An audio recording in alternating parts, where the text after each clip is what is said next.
Si Paye at saka si Kiana. Si Kiana ay pamangkin ni Papa Odi. Kaya nakakasama rin namin siya. Siya yung na-issue nung time nung kay Rob at kay Papa Odi. Siya yung pamangkin na yun ni Papa Odi. Pero ilang buwan na namin talaga silang inaasar to the max. Sagad-sagad sa buto. Pero ang sinasabi nila, friends lang daw sila. Si Kiana, yung isa sa mga dahilan, kung naaalala niyo pa, isa sa pinakamatinding dahilan kung bakit sinampal ko dati si Paye. Siya yung pinatulog na tomboy ni Paye sa kwarto, ipinuslit niya at hindi niya ipinaalam sa akin. Pero nagkasorihan naman na, nagkapatawaran, kaya si Kiana love ko yan. Kaya tanggap ko talaga. So, kailangan namin natin, ano bang na-feel mo para kay Kiana? Ha? Wala? Friend.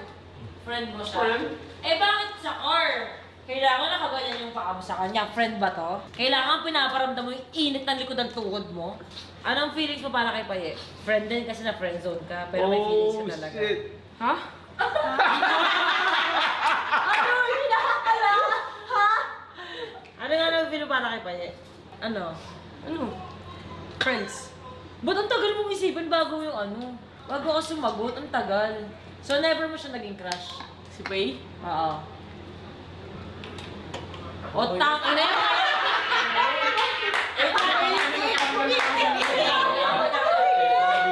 Ulitin ko to never mo naging crush si Paye. Ano ba, Paye? Ay, takakina! So, nagka-feelings ba kayo ni Paye sa yung totoo? Paye, ano ba, Paye? Bakit ako tinatawag? Ay, takakina! Relationship mutual, ano ba to? Ano nga, ayaw mo umamin. Hindi, mami, ito. Magaling ka magtago. Ito na daw, ito na daw. Alam mo, ito nasa iyo ang yamas niya treasure. Tangina mo, gano'n kakagaling magtago. Na-appreciate ko po siya as a friend. Yes. O, ikaw yun. Eh, si Kiana, yung totoo. Alam mo yan, kung ano yung pinakataya sa yung motibo. So, ma-feel mo yun kung gano'n na ba talaga yun. Kasi si Paye magaling magsinungaling. So, may something ba o wala? Yung totoo. Paano something ba, mami? Like,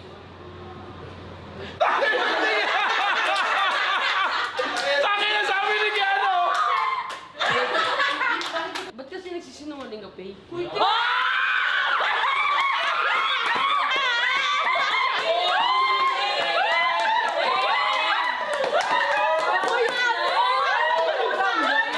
Honest yan! Kapag nakainom, kapit-bahay ko yan! Nagtatanong lang ako, mami. Magsalita ka si Paye. Ako na Oo, naiipit siya. Kasi sabi ko, mami, na-appreciate ko po siya as a Hindi ko friend. sinasabi ko na-appreciate ko siya kasi sa friend. Nagka-something ba? Past or ngayon or napag-usapan nyo ba? Yung totoo, never, walang something na more than friends na pinag-usapan? Na-appreciate ko lang po Ay, gago! Ano nga, Paye? Na-appreciate ko lang po siya, mami. Na-caring po siya, gano'n. Nagka-something ba kayo o Baka hindi? yun yung tinatanong na status, hindi yung nararamdaman mo.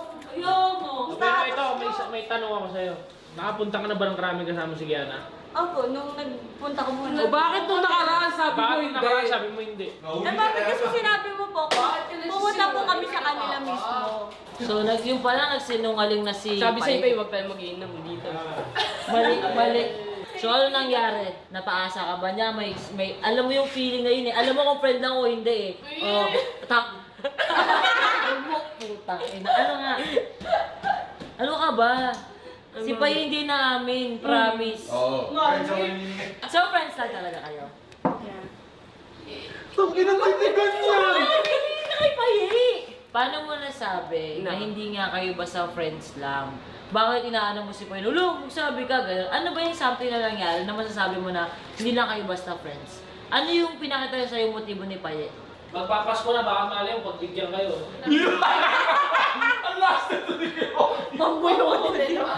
Balik na! Malapit na magpasko. Takingan yan. Paye, ayoko maging plastic ka. Kaya alam kong patay na patay ka kay Kiana. Alam ko, Paye, hindi ako tanga. Hindi ako tanga. Huwag mo hindi ako kaedad mo. Pag nagganong kang effort, naaabuta ka sa kondo, ka-video call mo, nag-comfort ka na hanggang alas 3, hanggang alas 4 na madaling araw, hindi ako niniwalang basta friend lang yun. Dahil na lagi tayong puyat, lagi tayong pagod. Kaya gusto ko malaman yung nararamdaman ni Kiana. kung ano ba yung na-feel niya. So, ang na-feel niya nun is na-appreciate ka niya as special someone. Oo. Kasi, ang pinaramdam mo sa kanya is ganun. Paano mo nga nasabi na hindi na kayo sa friends, mayroon bang ibang nangyari? Hindi, wala naman. Hindi ko naman sinabi na hindi lang basta friend. So, friend lang kayo? Pwede. Bakit Pwede pwede? ganun. It's just yes or no? Hindi, kasi it depends eh. Sa akin, it depends.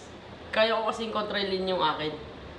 Oh, my God! Hindi niya kaya kontrolin yun sa kanya. Kaya niya rin, Papa. May natanong ako sa'yo, real talk lang. Gusto mo ba si Paye? Nakikita mo ba siya kung walang Toro family o ano? May gusto ka ba sa kanya? Kasi na-appreciate mo siya as special someone eh. So, nakikita mo yung sarili mo na kung walang mga mami Oni, walang mga mama Mari, ito real talk na tawa, is nagugustuhan mo si Paye. Kung siya lang, kayo lang, walang usapang ano. Yung totoo lang, real talk lang. Feelings mo lang be. Yung honest answer lang. Siguro sa mga ibang nangyari na rin din. Kinilig ako bigla eh. Ano nga? Like, gusto ko siya na without Mami Oni, without Toro Pam. Gusto mo siya na without that? Oh. Naka ng tutay naman oh. Kanya po, kanya Papa Odi, patuloy mo na to. Ikaw pa yun, may tanong ako sa'yo. Without me, without us, yung parang umaano sa'yo, kasi nag-e-effort ka eh, nag-e-effort ka ng oras. Alam mo yung parang utak mo biglang gumagana nung kausap mo si Paye. Hindi kasi ako naniniwala sa ano Paye, hindi kasi ako bata. Kaya kahit anong sabihin mo talaga, hindi ako naniniwala na basta pwede ba maging honest ka, walang magagalit. Si Kiana ba nakita mo as parang nagugustuhan mo siya na as someone na naging crush mo siya, naging special someone ka. Kasi Paye, kung sasabihin mo yung, kung magsisinungaling ka, alam ko. Kung magiging totoo ka, mas malalaman ko na from your heart yun. Ano lang, gusto ko lang maging honest ka lang. Para lang alam natin kung ano yung magiging next natin galaw. Ano, mami, there's a part of me na yung friend siya sa akin, tapos may part din sa akin na na-appreciate ko siya kasi yung mga times na lagi kami nag-uusap ganun, super na-appreciate ko siya. Ano yung intindihan ka niya? Opo, yung time na sinasabi mo So, sa akin na nagustuhan mo siya? parang feeling ko kaming dalawa lang nagkakaintindihan sa isa't isa since magka-age ka. Parehas kami ng age, gano'n. So, na-appreciate ko yung ganong bagay. And hindi ko po kasi ma-compose or hindi ko alam kung paano ko siya i-construct yung nararamdaman ko. Kasi nga, Maraming baka hadlang kami. emotional Oo. ako, ganun po. Or kami, ganyan. Opo, ganun. Pero So, hindi sabi ko- ko kasi, emotional naguguluhan ko po ako. hindi, naguguluhan ko hindi, may part ba sa'yo, kung walang Mami Oni, walang Mama Mari, walang Papa Odi, walang kahit na ano, nagustuhan mo ba si Kiara? Yung real talk lang. Kasi may ganung moment eh, na-feel mo yun sa sarili mo. Yes or no? Oo, hindi So, appreciate. yes or no? Yes po, mami. Yes. Yes po. Thank you for being honest pa yun, Kiara. Pakilabas yung para ikakasal na to. Pangina nyo ha. Pugot ah. Di ba tama ako? Pero ayun nga, mami, there's a part of me din na po na... Wala na experience Wala na, kakasal. Wala na, mami ka rin! Kasal na kayo. ko rin siya as a friend lang po talaga. Alam namin yun! Paano yan, Papa Odi? Gusto nila isa't isa. Papa Odi. Bibigay ko na yan sa'yo. Habang ano mo dyan. Nasa tabi ng Oo. Ay, nang bed. Pwede ba ako maging honest? Oo. Kung walang hadlang na ganong klaseng magulang, kung ako wala na babae si Kiana, ako to iba si Papi. Ako, boto ako. Ako ba sa akin ano, sa totoo lang, walang problema kung ano naman eh, kung sumusunod naman kayo sa mga dapat nyong gawin. At hindi nyo ano, hindi kayo sumusubay kay Tony.